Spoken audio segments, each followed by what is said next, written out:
भारती जिंदाबाद। बीएसपी की क्या पहचान, बीएसपी की क्या पहचान। जी आप संघर्ष करो, जी आप आगे बढ़ो, जी आप संघर्ष करो।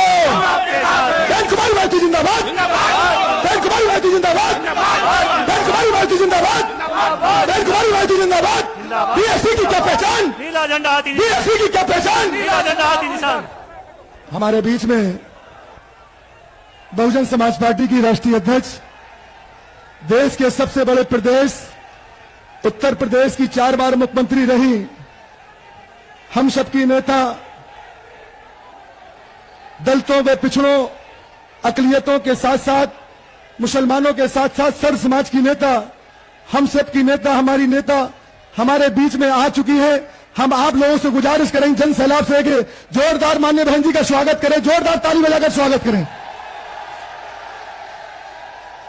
अब मैं गुजारिश के साथ कहेंगे कि हमारे बीच में जो हम लोग तोहफा देते हैं अपनी नेता को, तोहफे में हमारे तोहफा देने वालों में से पूर्व मंत्री हाजी याकूब कुरैशी, देवव्रत त्यागी जी और उनके परिवार के लोग, 2-3-4 लोग जिम्मेदार लोग, सभी जिम्मेदार साथी हमारे बीच में जो सप्रेम भेंट दे रहे, तोहफा दे रहे हैं बहन जी को, एक सोने का मुकुट, सभी लोग। बहुजन समाज पार्टी जिंदाबाद, बहुजन समाज पार्टी जिंदाबाद, जिंदाबाद। बहन जी आप संघर्ष करो, बहन जी आप आगे बढ़ो। बीएसपी की क्या पहचान, नीला झंडा हाथी निशान, बीएसपी की क्या पहचान। नीला झंडा हाथी बहन निशान। कुमारी भारती जिंदाबाद, जिंदाबाद बहन जिंदाबाद कुमारी भारती जिंदाबाद, जिंदाबाद बहुजन जिंदाबाद समाज पार्टी जिंदाबाद। जिंदाबाद। बहन जी आप संघर्ष करो, हम आपके साथ बहन जी आप आगे बढ़ो। हम आपके साथ हैं। हमारे बीच में बहुजन समाज पार्टी की राष्ट्रीय अध्यक्ष, देश के सबसे बड़े प्रदेश उत्तर प्रदेश की 4 बार मुख्यमंत्री रही, दलितों, पिछड़ों, मुसलमानों के साथ साथ सर्व समाज की नेता माननीय बहन जी हमारी आ चुकी हैं। मैं बड़े अदब के साथ माननीय बहन जी से गुजारिश करते हैं कि इस जन सैलाब को संबोधित करने का कष्ट करें। माननीय बहन जी, बहुजन समाज पार्टी जिंदाबाद। बहन जी तुम संघर्ष करो, बहन जी आप आगे बढ़ो, बहन जी आप संघर्ष करो, बहन जी आप आगे बढ़ो। बहुजन समाज पार्टी जिंदाबाद, बहुजन समाज पार्टी जिंदाबाद। बीएसपी की क्या पहचान, बीएसपी की क्या पहचान। बहुजन समाज पार्टी जिंदाबाद। माननीय बहन जी हमारे बीच में संबोधित करने की कष्ट करें। माननीय बहन जी, बीएसपी की इस चुनावी जनसभा में इकट्ठा हुए पार्टी के सभी छोटे बड़े पदाधिकारी एवं कार्यकर्तागण, आज आप लोग देश में व यहाँ आपके उत्तर प्रदेश स्टेट में भी लोकसभा के लिए हो रहे आम चुनाव में अपनी पार्टी के उम्मीदवारों के समर्थन में मुझे सुनने के लिए यहाँ इकट्ठा हुए हैं, तो इसके लिए मैं आप सभी लोगों का हार्दिक दिल से आभार प्रकट करती हूँ।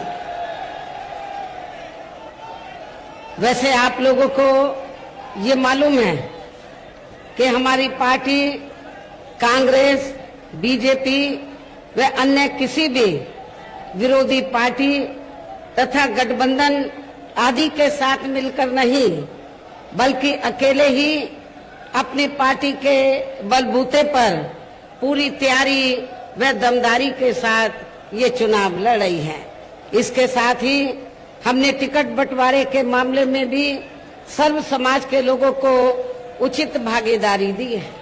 और इस मामले में वैसे आप लोगों को ये मालूम है कि आपकी जो मेरठ लोकसभा की सीट है, वैसे तो यहाँ सर्व समाज के लोग रहते हैं, मुस्लिम आबादी भी काफी ज्यादा है और अपर कास्ट समाज में से जो त्यागी ब्राह्मण समाज है उनकी भी आबादी बहुत ज्यादा है।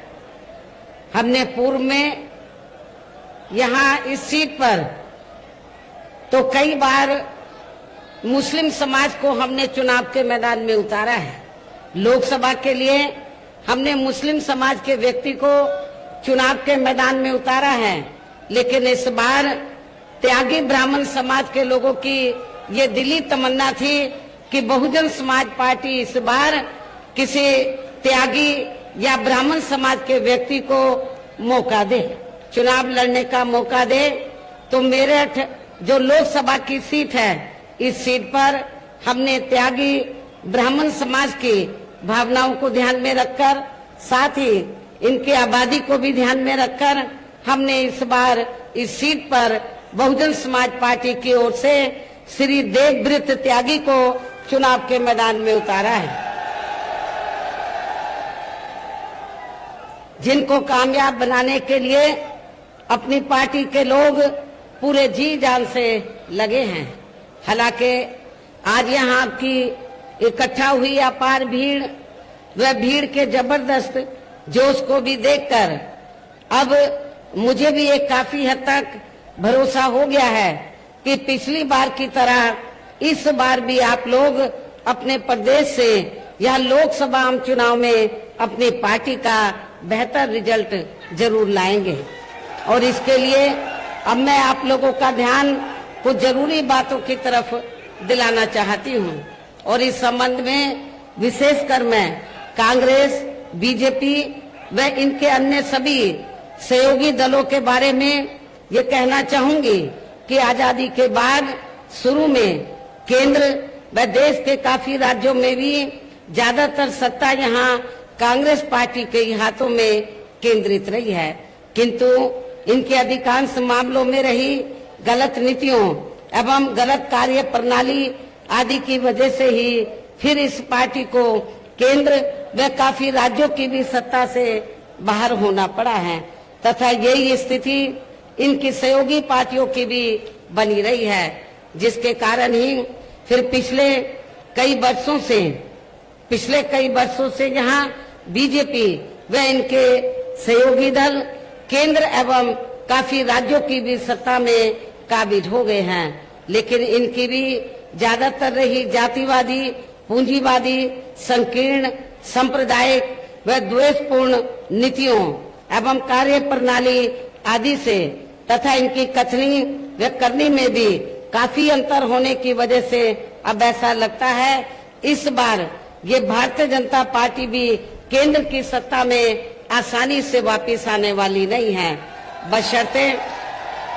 बशर्ते यदि ये चुनाव इस बार फ्री एंड फेयर होता है तथा आम चर्चा के मुताबिक वोटिंग मशीनों में भी कोई गड़बड़ी आदि नहीं की जाती है। और वैसे भी इस बार चुनाव में इनकी कोई भी पुरानी एवं नई चल रही नाटकबाजी, जुमलेबाजी व गारंटी आदि काम में आने वाली नहीं है, क्योंकि अब देश की जनता काफी हद तक इस बात को समझ चुकी है कि इनकी पार्टी ने अब तक देश के विशेषकर गरीबों, कमजोर तबकों, मध्यम वर्गीय एवं अन्य मेहनतकश लोगों को जो इन्हें अच्छे दिन दिखाने के असंख्य प्रलोभन भरे वायदे किए हैं तथा अनेकों हवाई व कागजी गारंटी आदि भी दी है, तो उनका जमीनी हकीकत में अभी तक इन्होंने लगभग 1/4 हिस्सा भी कार्य पूरा नहीं किया है, बल्कि इसके स्थान पर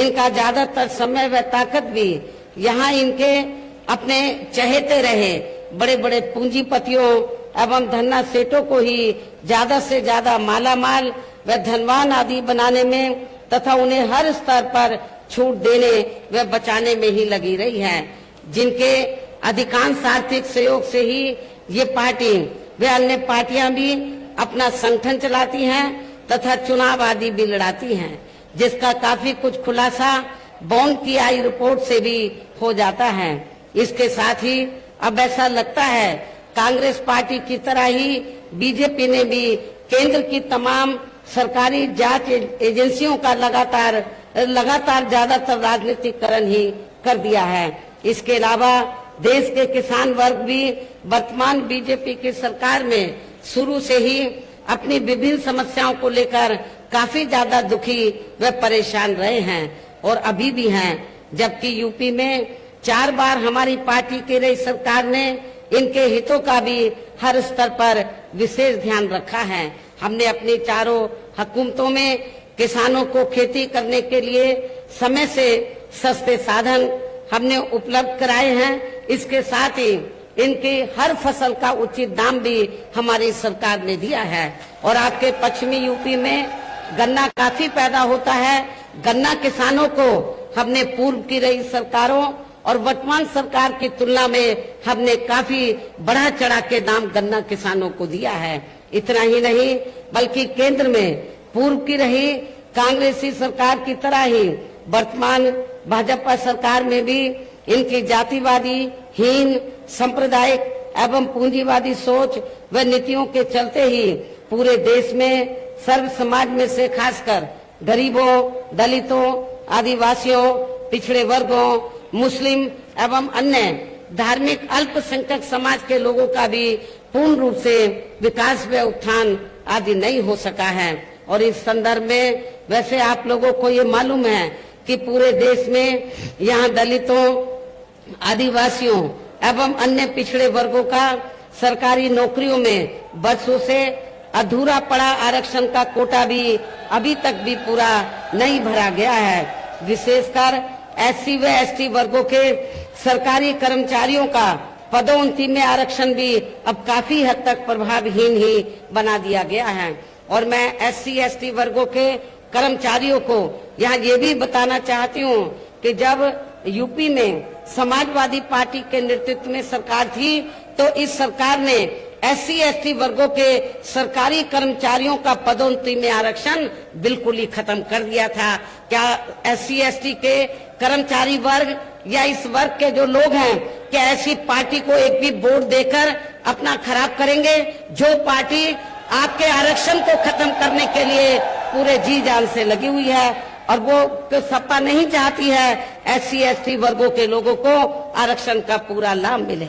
और इतना ही नहीं, जब इसके बिल को प्रभावी बनाने के लिए हमने राज्यसभा में संशोधन विधेयक हमारी पार्टी द्वारा सरकार पर काफी दबाव बनाकर जब ये विधेयक आया तो समाजवादी पार्टी के सांसदों ने इस बिल को ही फाड़ दिया था पार्लियामेंट के अंदर। अब आप खुद बताइए कि ऐसी समाजवादी पार्टी दलितों का, शोषितों का क्या वो भला कर सकती है?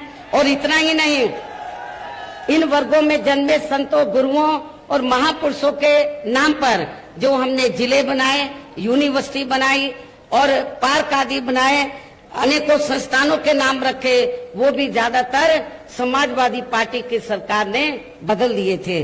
साथ ही केंद्र व राज्यों में भी विरोधी पार्टियों की रही सरकारों में इन सभी वर्गों को प्राइवेट सेक्टर में आरक्षण दिए जाने की व्यवस्था किए बिना ही इनकी सरकारों के ज्यादातर सरकारी कार्य अब प्राइवेट सेक्टर के जरिए ही इनके बड़े बड़े पूंजीपतियों व धन्ना सेठों आदि को ही दिए जाने के कारण अब इनको पूरे देश में आरक्षण का बहुत कम ही लाभ मिल पा रहा है। इसी प्रकार इनका इन और मामलों में भी शोषण व उत्पीड़न आदि होना अभी तक भी बंद नहीं हुआ है। इसके साथ साथ मुस्लिम व अन्य धार्मिक अल्पसंख्यक समाज के लोगों की भी हालत हर स्तर पर काफी ज्यादा खराब व दयनीय ही बनी हुई है, जिसका काफी कुछ खुलासा सच्चर कमेटी की रिपोर्ट में भी किया गया है। इतना ही नहीं बल्कि पिछले कुछ वर्षों से केंद्र व अधिकांश राज्यों में भी बीजेपी व आरएसएस की सरकारों के चलते हुए अब इनका विकास एवं उत्थान आदि होना भी काफी हद तक बंदशाई हो गया है। आए दिन इन पर खासकर हिंदुत्व की आड़ में हो रही जुल्म जाति भी यह काफी ज्यादा चरम सीमा पर पहुंच चुकी है। इनके साथ साथ अपर कास्ट समाज में से विशेषकर गरीब लोगों की भी हालत हमें कोई खास अच्छी नजर नहीं आती है। इनकी गलत कृषि नीतियों के कारण किसान वर्ग भी आए दिन आंदोलित ही बना रहता है। साथ ही इनकी गलत आर्थिक नीतियों की वजह से देश की अर्थव्यवस्था पर भी इसका काफी बुरा प्रभाव पड़ा है, जिससे यहाँ विशेषकर छोटे एवं मध्यम वर्गीय व्यापारी वर्ग भी काफी ज्यादा दुखी व परेशान हैं। और अब केंद्र में पूर्व की रही सरकारों की तरह ही वर्तमान भाजपा सरकार में भी यहाँ पूरे देश में गरीबी, बेरोजगारी एवं महंगाई आदि भी लगातार काफी ज्यादा बढ़ रही है। देश में हर स्तर पर फैला भ्रष्टाचार भी अभी तक खत्म नहीं हुआ है। साथ ही अपने देश की सीमाएं भी अभी तक पूरे तौर से सुरक्षित नहीं हैं। ये भी बड़ी चिंता की बात है। ऐसे में अब आप लोगों को देश में हो रहे लोकसभा चुनाव में कांग्रेस, बीजेपी व इनकी सहयोगी पार्टियों को भी केंद्र की सत्ता में आने से जरूर रोकना है। जिनकी गलत नीतियों व गलत कार्य प्रणाली आदि को आप लोग काफी हद तक आजमा भी चुके हैं। ऐसी स्थिति में अब ये विरोधी पार्टियां इस चुनाव में भी किस्म किस्म के साम दाम दंड भेद आदि अनेकों हथकंडे इस्तेमाल करके केंद्र की सत्ता में आने की पूरी कोशिश में लगी हैं, जिनसे अपनी पार्टी के लोगों को हर स्तर पर काफी ज्यादा सावधान रहना है। और इस मामले में विरोधी पार्टियां अपने अपने पक्ष में हवा बनाने के लिए खासकर मीडिया, ओपिनियन पोल व सर्वे आदि का जो बड़े पैमाने पर इस्तेमाल कर रही हैं, तो उनसे भी अपनी पार्टी के लोगों को बिल्कुल भी गुमराह नहीं होना है। इसके साथ ही विरोधी पार्टियों के विभिन्न रूपों में जारी किए गए इनके हवाई व प्रलोभन भरे चुनावी घोषणा पत्रों एवं वायदों आदि के बहकावे में भी अपनी पार्टी के लोगों को कतई भी नहीं आना है, जिन्हें ये पार्टियां चुनाव खत्म होने के बाद ज्यादातर अमल में नहीं लाती हैं और अब जिन पर से देश की जनता का अधिकांश विश्वास ही उठ गया है। यही खास वजह है कि हमारी पार्टी किसी भी चुनाव में अपनी पार्टी का कोई भी चुनावी घोषणा पत्र आदि जारी नहीं करती है। वैसे भी हमारी पार्टी किसी भी मामले में कहने में बहुत कम बल्कि कार्य करके दिखाने में ही ज्यादा विश्वास रखती है। और इस बात का सबसे बड़ा सबूत ये है कि उत्तर प्रदेश में 4 बार हमारी पार्टी के नेतृत्व में रही सरकार ने चुनाव में अपनी पार्टी के बिना कोई जारी किए गए चुनावी घोषणा पत्र के ही प्रदेश व आम जनहित में काफी कुछ ऐतिहासिक कार्य करके दिखाए हैं। जबकि इस मामले में हमारी पार्टी का ये कहना है, यदि इन पार्टियों के स्थान पर केंद्र में हमें अपनी पार्टी की सरकार बनाने का मौका मिलता है, तो तब फिर हमारी पार्टी की बनी सरकार केंद्र में यहाँ अब तक रही सभी विरोधी पार्टियों की सरकारों की तरह केवल यहाँ हवाई व कागजी कार्य आदि नहीं करेगी, बल्कि उत्तर प्रदेश की तरह ही जमीनी हकीकत में ठोस कार्य करके दिखाएगी। और इस संदर्भ में खासकर मैं ये कहना चाहूंगी, केंद्र द्वारा देश में पिछले कुछ समय से अति गरीब परिवारों को अस्थायी तौर पर फ्री में जो थोड़ी सी खाद्य सामग्री दी जा रही है, तो उससे इनका स्थायी तौर पर भला होने वाला नहीं है। और वैसे भी इनकी ये जटिल समस्या देश में हर हाथ को काम देने से ही केवल दूर हो सकती है, जिसकी तरफ हमारी पार्टी की बनी सरकार विशेष ध्यान देगी। साथ ही देश में पिछले काफी वर्षों से आए दिन बढ़ रही गरीबी, बेरोजगारी व महंगाई आदि से भी जनता बहुत ज्यादा दुखी व परेशान है, जिसे भी आर्थिक नीतियों में तब्दीली करके फिर जरूर दूर किया जाएगा।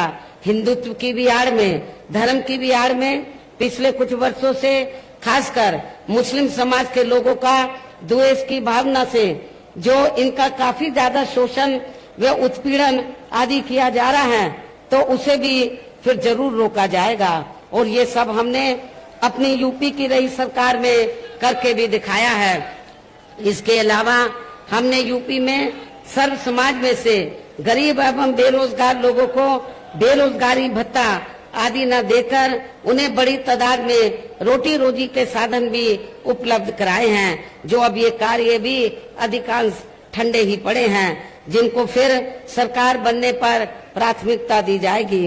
कहने का तात्पर्य ये है कि देश में इस समय हो रहे लोकसभा चुनाव में विरोधी पार्टियों के जारी किए गए उनके हवाई व प्रलोभन भरे चुनावी घोषणा पत्रों आदि के बहकावे में अब यह खासकर देश के अति गरीबों, मजदूरों, बेरोजगारों एवं अन्य मेहनतकश लोगों को बिल्कुल भी नहीं आना है। और अब इन्हें ऐसी सभी विरोधी पार्टियों को हर हालत में केंद्र की सत्ता में आने से जरूर रोकना है, जिनकी कथनी व करनी में काफी अंतर रहा है। तथा जिन्हें ये लोग बरसों से काफी आजमा भी चुके हैं। ऐसे में अब मेरा यही कहना है कि आप लोगों को अपने खुद के व अपने प्रदेश एवं देश के भी हित में अपने वोटों को यहाँ कांग्रेस, बीजेपी व अन्य विरोधी पार्टियों को न देकर केवल यहाँ अपनी एकमात्र हितैषी पार्टी बहुजन समाज पार्टी को ही देना है, जो ये पार्टी उत्तर प्रदेश की तरह ही केंद्र में भी अपनी पार्टी की सरकार बनने पर फिर पूरे देश में यहाँ अपनी पार्टी की सर्वजन हिताय व सर्वजन सुखाय की नीतियों पर आधारित ही सरकार चलाएगी। इसके साथ साथ केंद्र से जुड़ी आपके क्षेत्र की जो भी यहाँ स्थानीय समस्याएं होंगी तो उन्हें भी फिर दूर करने का हर संभव पूरा प्रयास किया जाएगा। और इस मामले में आप लोगों को ये मालूम है कि आप लोगों की लंबे अरसे से ये मांग रही है कि इलाहाबाद जो हाई कोर्ट की जो बेंच है तो वो आपके मेरठ में भी बननी चाहिए। लेकिन जिस प्रकार लखनऊ में बेंच बनी है उसी तर्ज पर आपके मेरठ में भी बेंच बननी चाहिए। लेकिन केंद्र की सरकार इस ओर ध्यान नहीं दे रही है। जब हमारी पार्टी केंद्र की सत्ता में आ जाएगी तो इस मामले में सकारात्मक कदम उठाएगी। इसके अलावा आपका जो पश्चिमी यूपी है तो ये क्षेत्र, इस क्षेत्र को ज्यादा से ज्यादा विकसित करने के लिए हमारी पार्टी शुरू से ये चाहती है कि पश्चिमी क्षेत्र को मिलाकर अलग से स्टेट बनाया जाए। हमने असेंबली से प्रस्ताव पारित कराकर केंद्र की सरकार के पास भेजा था, लेकिन केंद्र की सरकार ने उसे अमल में नहीं लाया। जब केंद्र में हमारी पार्टी सत्ता में आएगी तो आपके पश्चिमी यूपी को अलग से स्टेट बनाया जाएगा। साथ ही यहाँ गरीबों, मजदूरों, बेरोजगारों, कर्मचारियों, किसानों, छोटे व्यापारियों एवं अन्य मेहनतकश लोगों के हितों का भी विशेष ध्यान रखा जाएगा। सर्व समाज में से खासकर दलितों, आदिवासियों, पिछड़े वर्गों, मुस्लिम व अन्य धार्मिक अल्पसंख्यक समाज के लोगों के विकास एवं उत्थान के साथ साथ हर स्तर पर इनकी सुरक्षा आदि